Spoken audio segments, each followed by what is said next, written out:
Welcome, everybody. It's time once again for the next chapter with Charlie Hedges as he explores turning the page on his life and yours.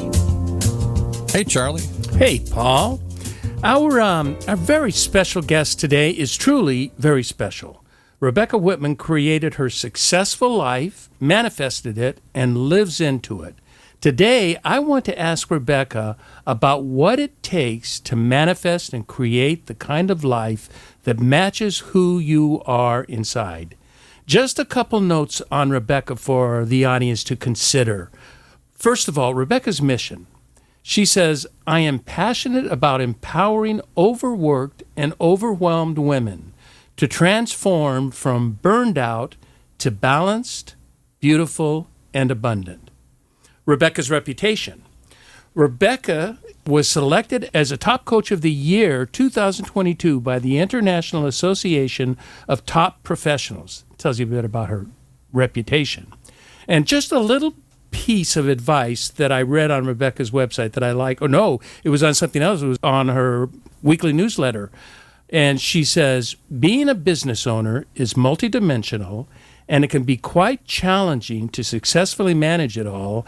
And trying to stay lone wolf is setting yourself up for overwhelm, burnout, and yes, eventually, failure. With that, let's bring on our guest. Rebecca Whitman, welcome to the next chapter with Charlie. Hi, Charlie. It's great to be here. We finally got it set up, didn't we? Well, we had to reschedule to make room for your son winning the World Series. I mean, that is the best excuse I've ever had for an appointment being canceled, that my son is in the World Series. Yeah, that's like a real excuse. That's real. Yeah. You can't make that up. Can't make that up. And you know what show you were supposed to do? We had originally booked you to do show number 300. It was a milestone show.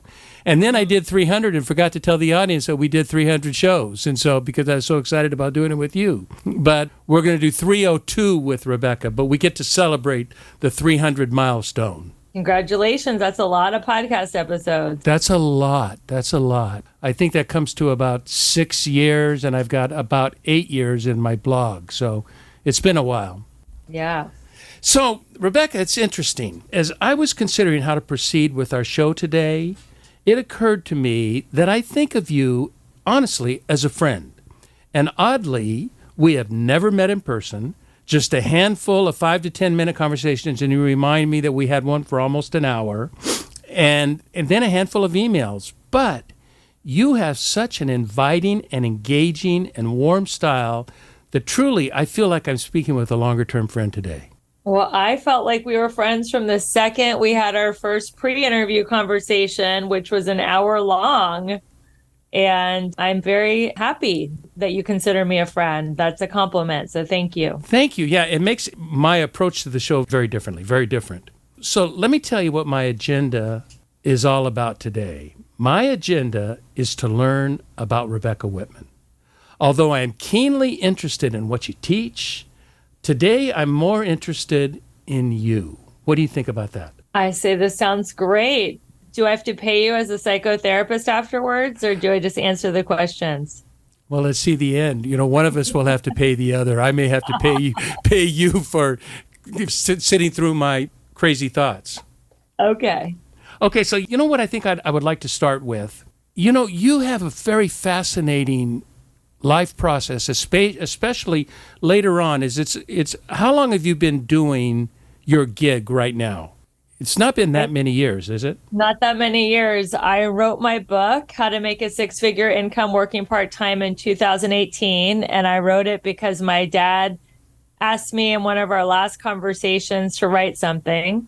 And that was to honor his memory. And that ended up like launching this huge coaching business and podcast. And I never thought in a million years I would be rated like top 7 entrepreneurs to watch in 23 by LA Weekly or Life Coach of the Year, or any of that, because I moved to LA to pursue acting. And it ended up just one event led to the other after I wrote that book.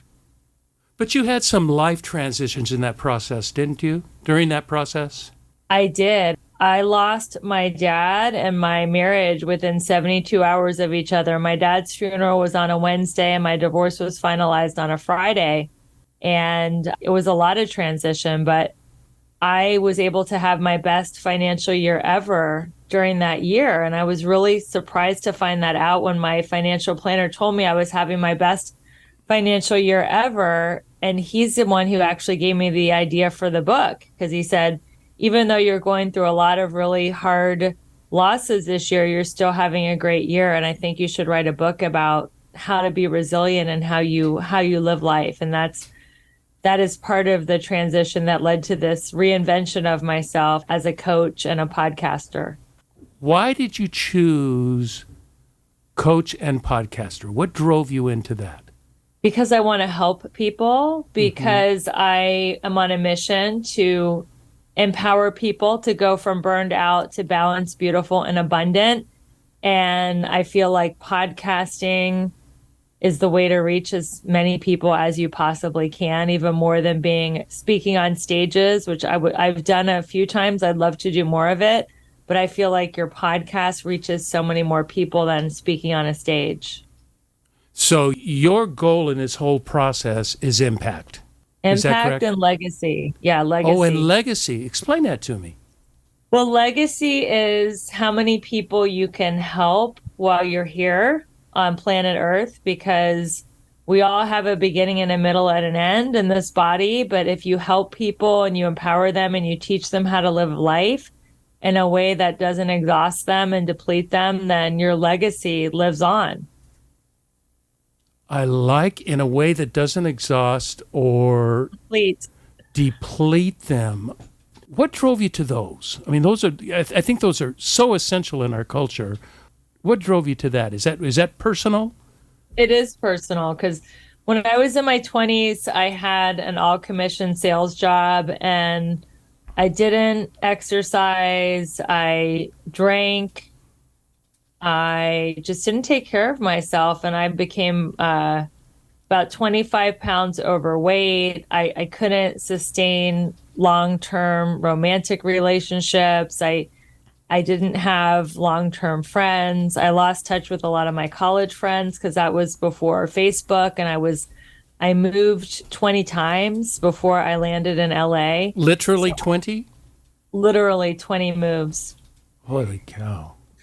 Yeah, so I just was not grounded. I wasn't centered, and I just started on a spiritual path. When I got to LA, I had access to great thought leaders like Michael Beckwith, Esther Hicks, Wayne Dyer, Louise Hay, and I really started studying the principles of the law of attraction and how to manifest and how to be positive, really, like how to affect my vibration through having positive thoughts. And then everything started to slowly change. You know, I find that fascinating. A couple of things come to mind. When we talk about energy and manifesting and vibration, you know, to a lot of people, that sounds like hocus pocus and, you know, new agey and all that sort of thing. Yet there is such truth to it, Rebecca. I think you are a physical manifestation of what you were trying to produce. And let me explain. I think it has to do with, as I said in the beginning, that I feel like we're friends. And I think that has a lot to do with you and your energy and what you bring to the table, that you make it so warm and so comfortable that I think it's probably not unusual for acquaintances to feel themselves friends to you. Do you find that a common response, or am I unique? I think that is a common response, and I think that is my intention, because to me, God is love. So my number one intention in every conversation is to be loving. So I think that's why people feel a connection, because they feel that love coming out of me. I love that. I just wrote a journal entry that I have shared with people on the 3 words that require 1,000 to define, and that is God is love. And that is so true. But when you think God, that is not an attribute of God. That is the essence of God, the nature, as they say in philosophy, the ontology of God. And so that means, as I heard one person say, because God is love, God cannot not love. Yes. So another thought that came to me, I was lunching with a friend during the World Series in Arizona, high school friend, and we were chatting and got to know the server a bit. And as we were talking with the server, he said, "My goodness, Charlie, you're so charming," that she just, and I said, "Please do not misinterpret kindness for charm. All I am is kind and curious. I want to know about you. Tell me about your life. Tell me about who you are." And that is not charm. That is genuinely caring, compassionate, and curious. Do you find the same thing? Yeah, I think that when I go through my day with an attitude of curiosity rather than expectation, I end up having a great day because I'm focused out. I'm not focusing on myself and what I want and what I need and how I am or not getting what I want in the moment. When I focus out and ask questions and get curious about other people, there is so much fascination and joy in that. So I totally agree. Tell me, what sort of ritual or practices do you do daily that reminds you to be present with other people, curious, and not so concerned as we are wrapped up in our own lives? You have to have some kind of practice to get there. I do at least. What sort of practice do you have? I have a journal that I found, this amazing journal. It's a miraculous story. I was at a 12-step meeting when I was 19, and I was sitting next to a woman named Janet. And I really think to this day she was some kind of an angel, because she sat next to me and she showed me how to answer these life-changing journal prompts. And she called it a God journal. And I started answering these journal prompts every single day. And I added a few of my own. And this is a journal that teaches me how to turn my negative thinking into positive, how the worst thing that happened to me that day is actually the best day, how to celebrate my wins and celebrate other people's wins. And with your permission, Charlie, I'd love to give this journal as a gift to your listeners, because it has really just changed my life, and it keeps me thinking about other people and noticing them, because one of the journal prompts is noticing how other people are doing well and noticing how other people are progressing on their journey. Yeah, and giving a rip about it. Yes, because I know I'm going to write about it in my journal.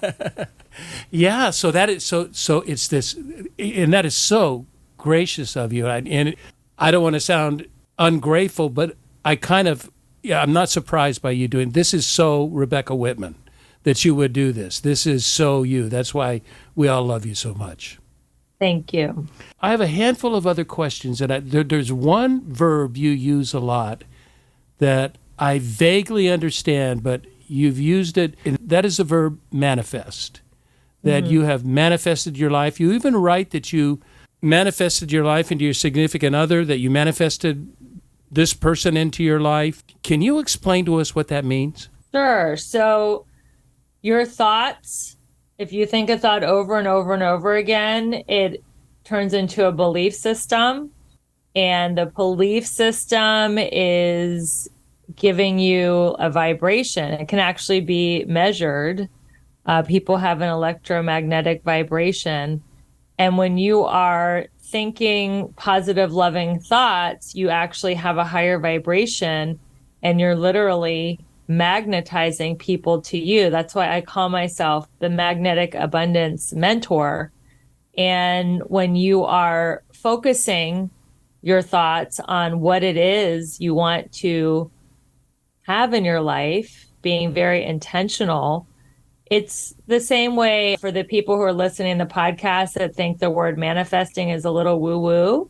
It's just like having a goal and just being really focused on attaining your goal and just being very positive about attaining your goal. So I think that goal setting has been around forever. But I think the book Think and Grow Rich, the first self-help book ever written in the 1930s by Napoleon Hill, he talks about thoughts are things and that your thoughts will create your reality. So they've actually backed that up with quantum physics where they measure your vibration. And so the goal is to be as positive as possible so that you can manifest great opportunities to you. And then I also, because I have this framework where life is lived abundantly in 7 areas, I call it my 7 pillars of abundance. I teach people to have a goal or an intention of what they want to create in each of those 7 areas. Yeah, I want to talk about the 7 pillars in a bit, but then we're going to get into Rebecca teaching rather than Rebecca explaining her wonderful life that she and how you got there. But I do want to talk about the 7 pillars because I think they're very important. You know, I wonder, when you say goal, I think if I'm understanding you correctly, it seems to me that goal itself, that word, it's like a goal, but it's not a goal. Because a goal tends to be very detached. And you're talking about an intention, an objective that you are fully immersed in. Your whole personness is immersed in this. And that's different than sort of a goal on a goal chart, isn't it? Yeah, but if you want a goal badly enough, you are immersed in it. Yeah. I have goals in all these 7 areas of life, which we're going to get into, that I am just obsessed with. Like I'm so immersed in them. And a big key toward manifesting is having a positive affirmation. So when you think of the goal or the intention, you don't feel words of self-defeat, like, oh, I'll never get it. Mm-hmm. You know, it's like for the soulmate one, right? Mm-hmm. I am magically and passionately in love with my soulmate.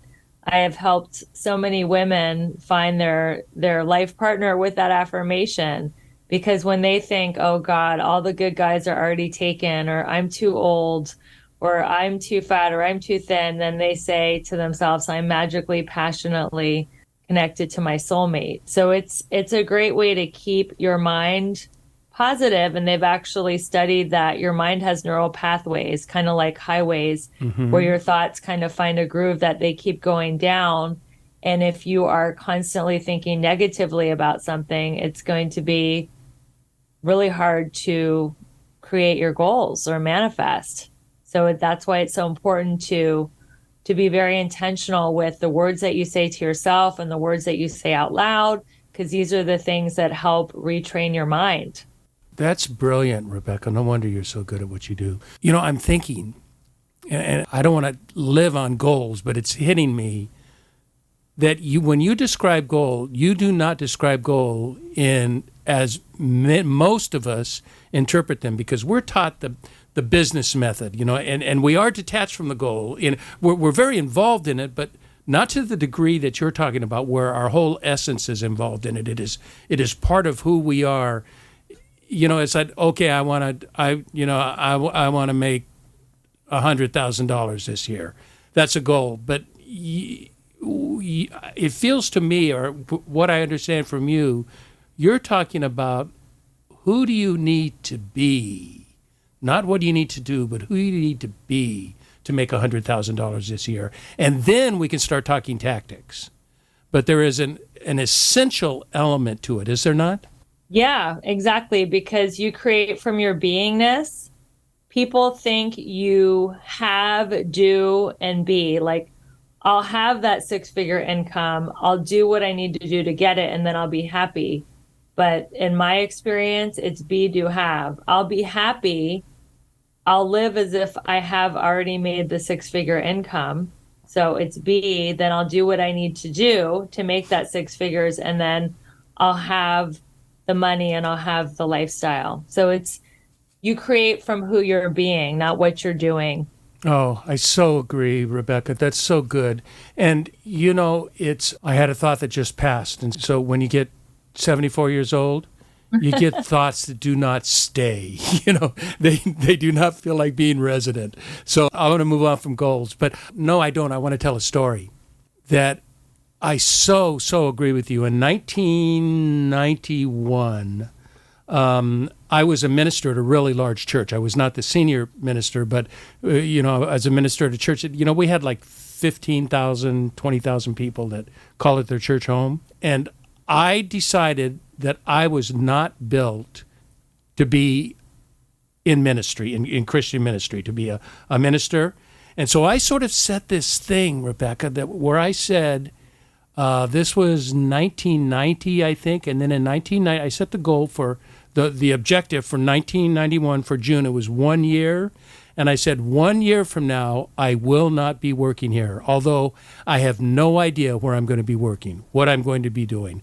Although I know it won't be here, it will be someplace else. And it was sort of setting this intent, Rebecca, where this was who I am and what I'm going to do. And then I just put it in the back of my brain and sat on it. I didn't act on it. I sat on it. And surely 9 months later, something came up, and an opportunity to be an external consultant with Chevron. And, that's pretty weird that a minister goes right to Chevron. But but I had business experience prior. I wasn't in ministry till I was 35 years old. So I do believe in setting that, I like to setting the intention and strongly, passionately setting that intention, but then putting it on the back burner and letting life happen, letting the divine come and intercede and see what happens next. Yeah, it's good to know what your intention is, and then to also let go and trust and have faith that it is going to happen in God's divine timing, because I like to say that I'm in the action business and God is in the results business. That's good, Rebecca. That is so good. That is good. Oh, my producer said we've gone on and without me paying attention to time. We're going to take a break, and then we're going to come back, and I think I want to talk about change, and then I want to talk about the 7 pillars. Is that okay? Sounds great.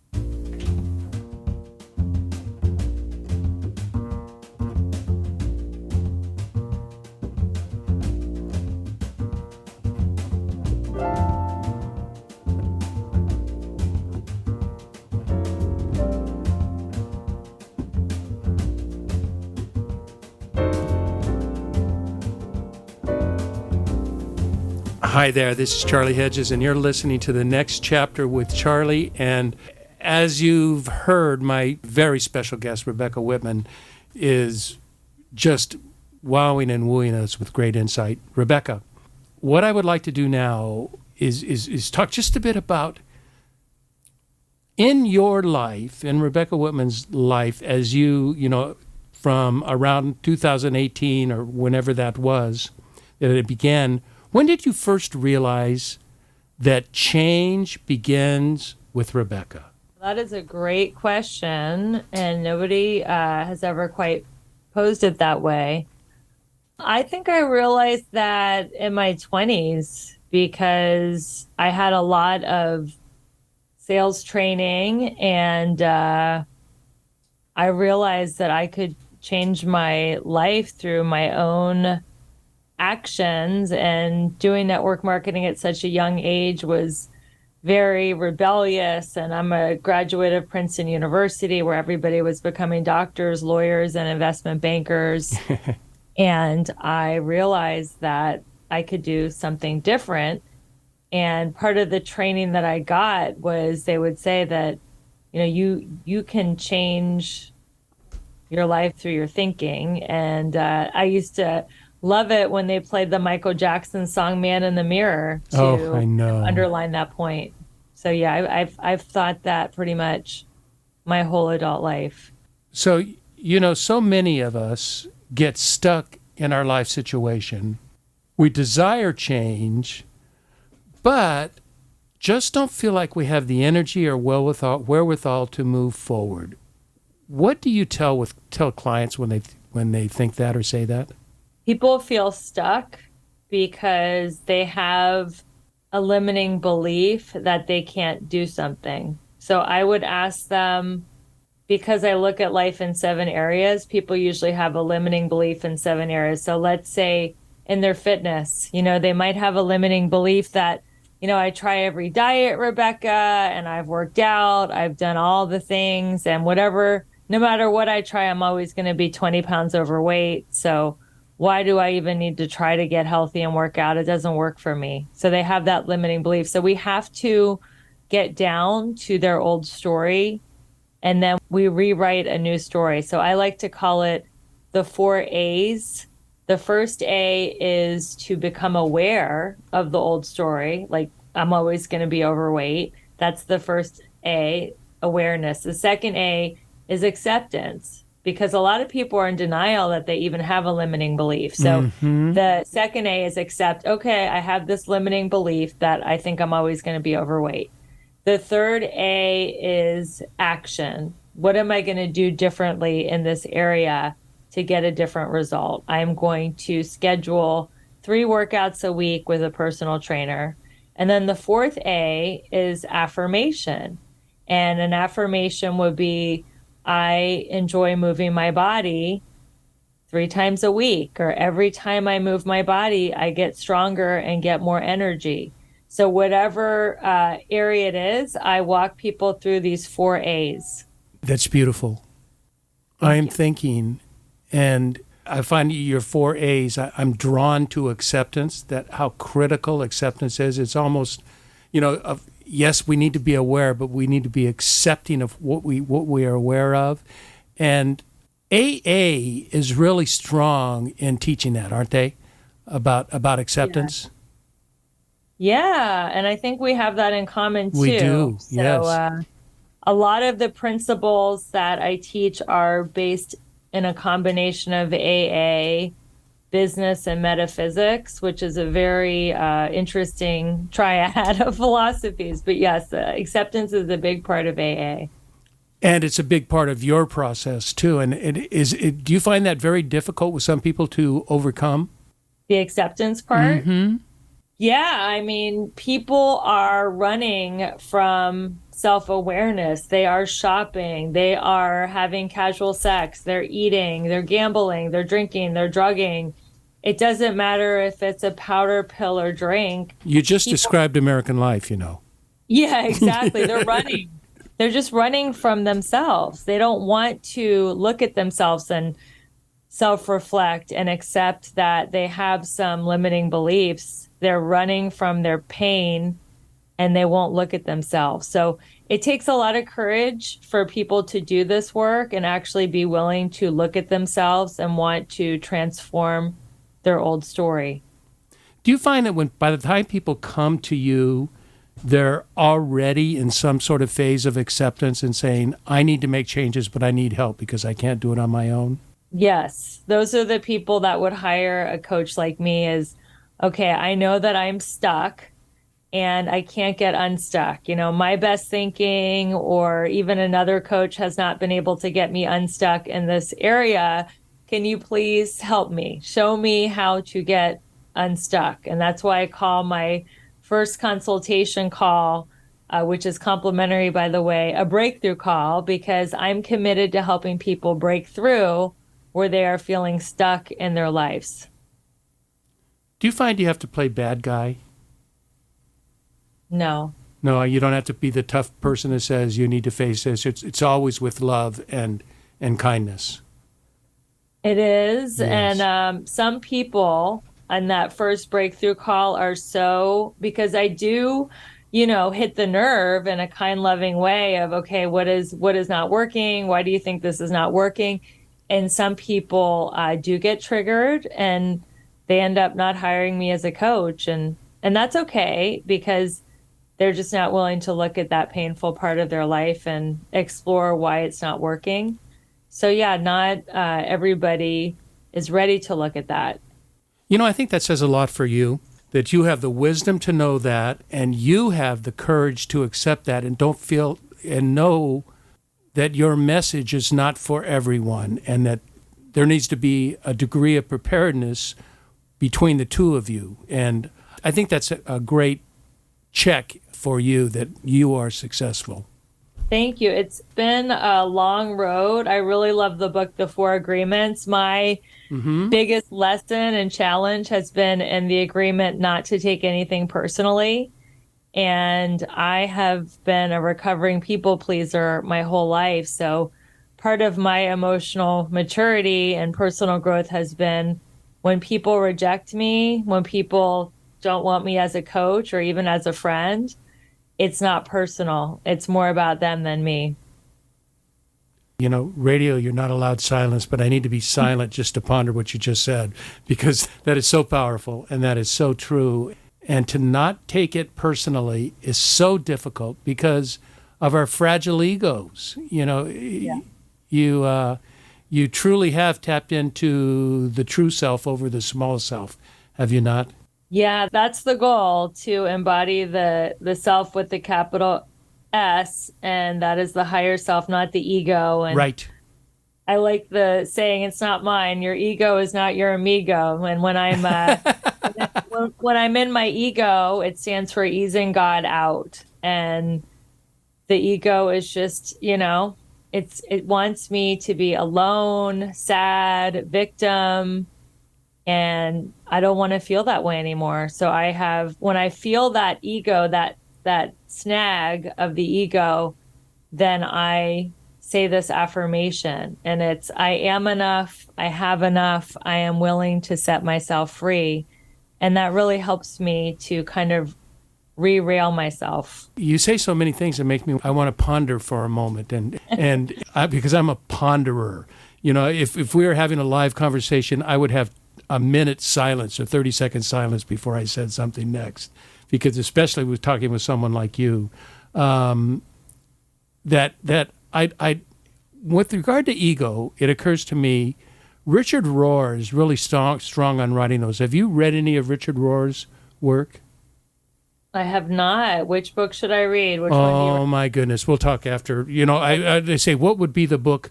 Well, the book that is most helpful, that is very popular, is called Falling Upward. And it's talking about two halves. You have the first half and second half of life. And the first half is about the ego, which is good. It's about building up the ego in a healthy way. We need to identify who we are, understand who we are, and have sort of a global understanding of ourself. But in the second half of life, which typically begins, it's going in process and then begins to really sort of emerge in the 50s and 60s, when you're 50 and 60 years old. And you drop that ego. That ego is not important at all. You're only interested in helping other people. And it sounds like you've arrived pretty early. I'm not that early. I'm 52.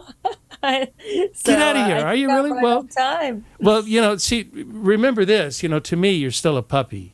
You're still 20. I was 22 out of college when you were born. Yeah. Okay. So let's, as we, start paring down to the show, the end of the show, I want to focus our last several minutes on your 7 pillars. And I will let you talk about those any way you want to talk about them, because you own them so much more strongly than do I.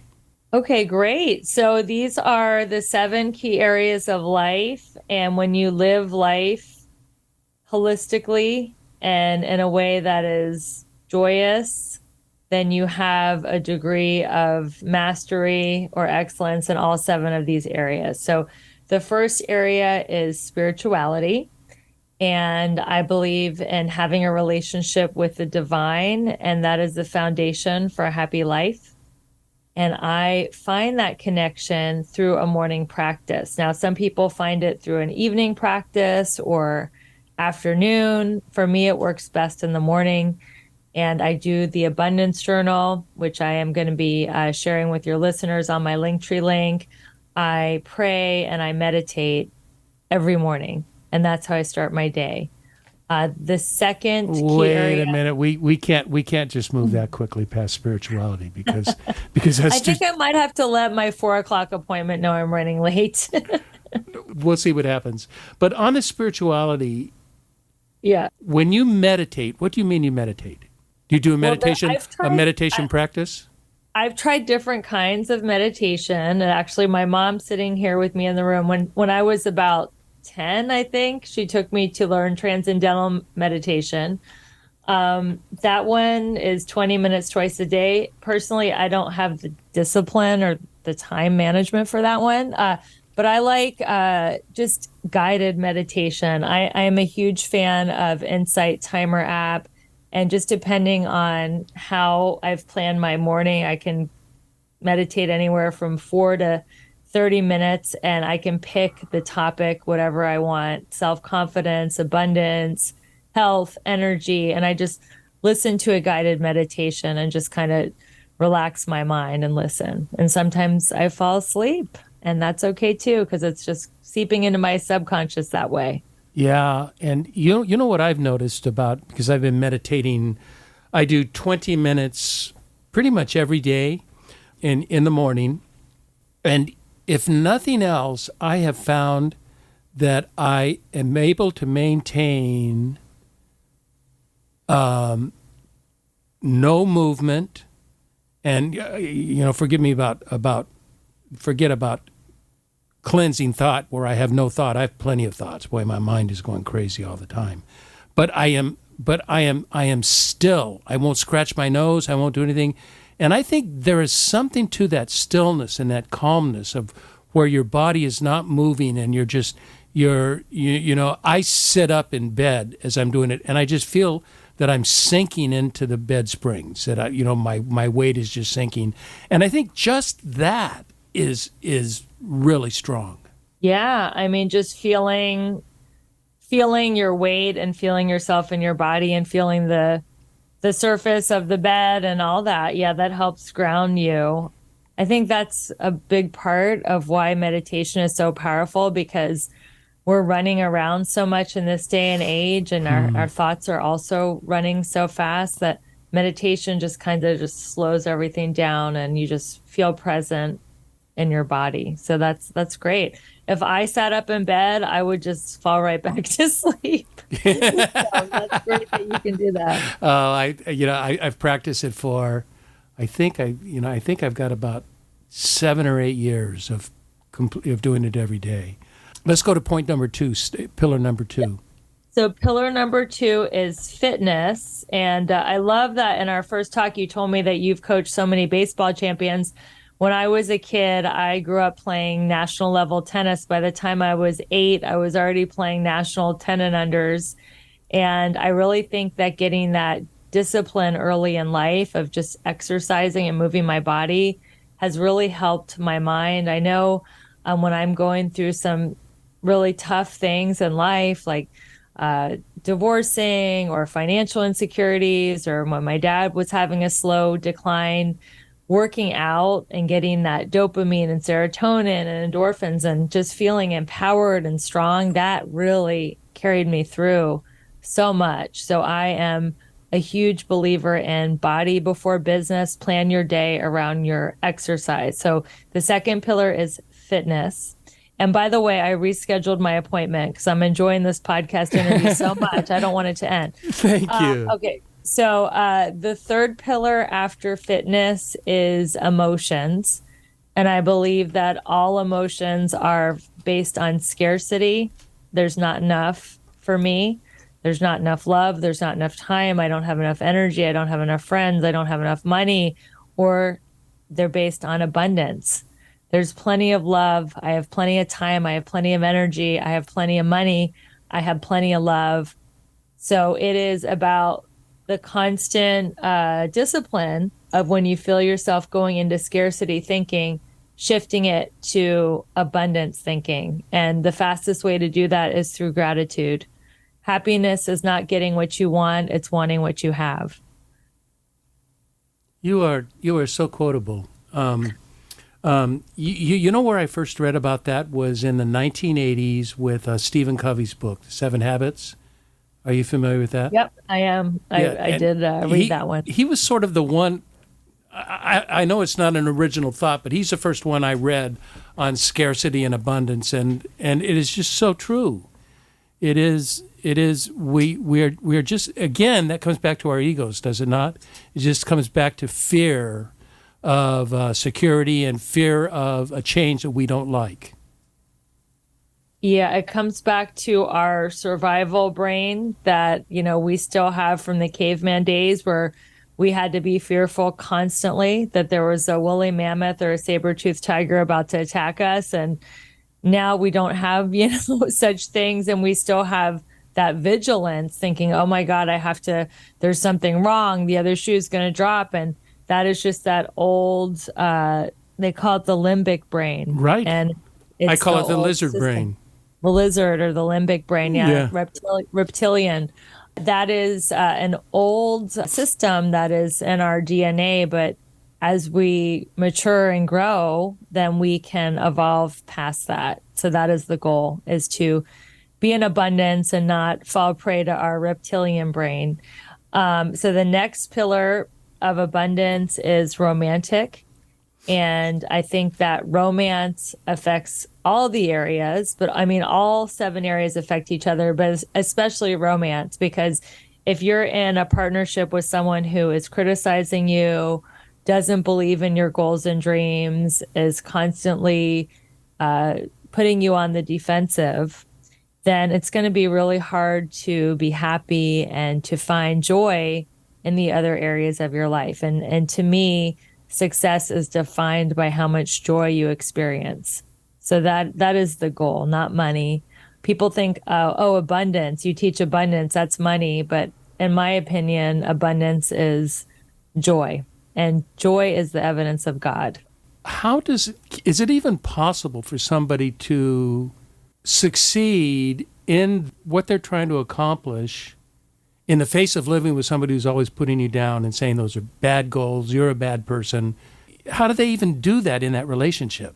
It's possible, but it's very hard and you could get sick, So if you look at Abraham Lincoln, he was married to Mary Todd Lincoln, who was constantly, depressed and in and out of psych wards and all that. He still was one of the greatest men that ever lived, but he was very melancholy. But he was also a depressive as well. Yeah, so. he didn't feel joy. So that's what I'm saying is you might be able to be successful, but you won't experience joy if you have a partner that is constantly draining your energy. Yeah. Oh, no, absolutely. Yeah. So what's the next one? So the next one after romance would be mental, and that means learning new things. So listening to your amazing podcast is something new. So if you're listening to this, congratulations, you are working this pillar of abundance. Listening to YouTube, Audible, learning a new skill, learning a new language, a new sport, trying a new recipe, taking a class. These are all different ways where you can continue to work on the mental part of your life. The next area of abundance is social. And I really believe that people are in dire need of community. People used to be in community, neighbors would bring each other lemonade and people would sit around and talk and just listen to albums for hours and, and just entertain each other. And now everybody is just so busy that they don't make time for community like they used to. So I would encourage people, find a church, find a temple, find a yoga class, find a Facebook community, somewhere where you feel that you have a group that is looking out for you, that has similar lifestyle goals and interests as you, and find community, because people feel very lonely in this modern age. They're hiding behind their cell phones and their computers, but they're not feeling that connection that comes from community. That is so true. I just was participated in a church book study, and we were looking at grief and mourning over death, and by the end of it, and we would have a 30-minute session of discussing the book, and then we'd have a 30-minute breakout session with 3 or 4 people together. And in the 3 or 4 people, it was just obvious of how strongly they felt about this church and community, and how important community is. And we're Episcopal liturgical church, and people think liturgy is sort of staid, but it's very relational. The whole idea of liturgy is to bring us into relationship with each other and relationship with God. And it was just so encouraging to listen to the people in this book study talk about how important community is in our church. And we were very thankful, because I'm not sure, Rebecca, that it's all that common. It is not. In this day and age, it really isn't. So I'm so happy that you have that in your church. And I encourage everyone who's listening to find some kind of a community where people, have achieved what you want, whatever that is. Because if you find people who can be mentors to you, and also people that you can mentor, that is, I think, an important part of community, is people helping each other and lifting each other up. And then finally, the seventh pillar of abundance is financial. And I truly believe that you can make 6, 7, or even 8 figures working part-time when you are having your life. Whoa. 8 figures part-time? I need to hire you. Well, if you have investments, I mean, once you get to a certain level, That's your true. money works for you. Yeah. So, it's about leveraging your time and having other people responsible for your income and having passive investments at that level. But yeah, it's, people think that money is what should be your primary focus. And I understand that. I mean, we're in a recession and it's very expensive right now just to go grocery shopping or get gas. But if you just focus on money all the time, then even if you have money, you could lose your health. You could be the richest person in the world, and if you don't have your health, you don't have anything. Or you could be working so hard for money that you are living to work instead of working to live, and then you don't even enjoy your life, and then you're not having love, you're not having friends, you're not having time to exercise, you don't have time for any kind of morning or evening practice to connect to your higher power. And then what kind of life is that? That's when you feel burned out and depressed and completely exhausted. So it is really important to find a way to make money that is, I like entrepreneurship. So even if you have a job, I think that you should have a way to get paid on profit rather than trading dollars for hours. And I'm a huge believer in having a side hustle. So one of my coaching programs is how to create a 6-figure side hustle and how to turn your passion to a profitable business. Yikes! That is, that's our next podcast, Rebecca.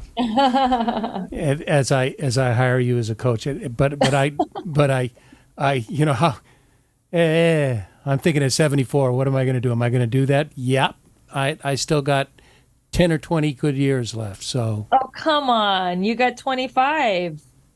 Look at you. Come on! People are living to 100. Well, I'm pretty healthy, so we'll see. You are so awesome. I know our listeners are just going to fall in love with you. And what do you want me to do to post on the show notes? How do you want people to get a hold of you? The best way to get a hold of me is through the Linktree link that has the Abundance Journal. It has different ways to work with me. You can schedule a breakthrough call. I do a lot of fun virtual retreats and events. I'm going to be doing a New Year, New You workshop January 7th, where we set intentions and create affirmations to have the best year ever in 24. And all the ways to work with me and connect with me are on the Linktree link. You can also connect with me on Instagram at Rebecca E. Whitman, and you can go to my website, RebeccaElizabethWhitman.com. Will you send me the is it Learning Tree, did you say? Linktree. Yeah, Linktree. I'll send it. I'll put it in the Zoom chat right now, and you can give it to your producer. Oh, and he'll send it over to me. Perfect. Well, yeah. Rebecca Whitman, it has been worth the wait. You are such a fun person to chat with. And who knows, maybe someday, I don't know if it'd jinx it, but maybe someday we should meet personally. But I would love that. I would love to meet you for coffee. You live in Orange County, right? I do, don't you? Or you live in L.A.? I live in West LA, so we are not too far from each other as far as the podcast world goes. We're neighbors. We are neighbors, yes. Well, I want to thank you so much, and I want to encourage everybody to get a hold of you on the links, and we will move on. So I want to thank everybody for listening to the next chapter with Charlie, and this is Charlie Hedges signing off. Bye for now.